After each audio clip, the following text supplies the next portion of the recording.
Kahanga-hanga talaga yung kakayahan mong maging masaya. Oo Eh, talaga, masaya ako kahit anong hirap. Kahit puro problemang butas ng bubong. Pilit ko nilalagyan ng plastic, sahod, tabo. Tsaka yung dingding ko, puro tako. Ayun, sinabi ko nga yung kay Mami, yung nag-interview sa akin eh. Bakit gusto mo pangarap ko lang makabili talaga ng bubong at saka May bubong ka na ngayon? Wala pa din? Wala pa nga, puro plastic at saka tabo, yung nakatawag-tawag. Kaya yun yung pangarap. Ilang bubong bang kailangan mo? Ako, siguro, ewan kung ilan ba yun. Hindi ko ano kung 10 o 12. Hindi ko ano. Basta, Ilan bang anak mo? 8 nga, bay. 8. 11 na apo. 8 nga ni. Walungan. Walungan.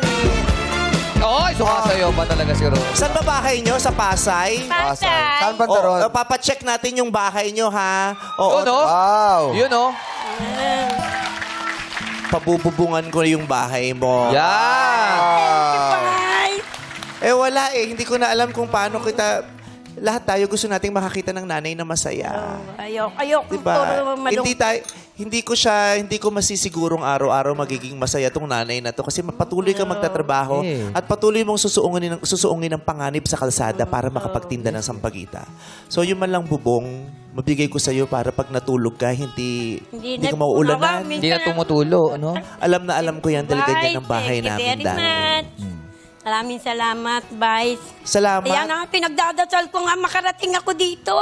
Para hindi ko naman yung bubong. Gusto ko lang talaga makita ko kung gaano kakaganda.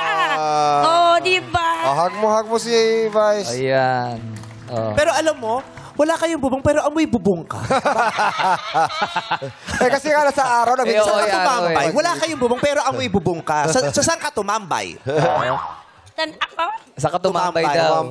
Sa Santa Clara. Nagtitinda Clara. ng sampagita. Sa eskwelahan ng ko dati. Pero alam mo, binibigyan mo kami ng inspirasyon araw-araw. Kasi ang bigat ng problema niya pero kaya niyang tumawa. Masaya Di ba? talaga eh. Mataas energy. Kukuha kami ng inspirasyon sa iyo. Kasi bukas, sigurado naman tayo bukas may haharapin pa rin tayong mga pagsubok. Yes. Pero dapat kasing lakas at kasing saya tayo ni Ate Rosa. Yes. Tama.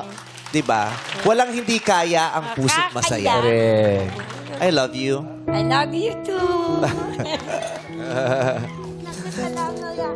Kiss mo yung kilikili ko. Hoy!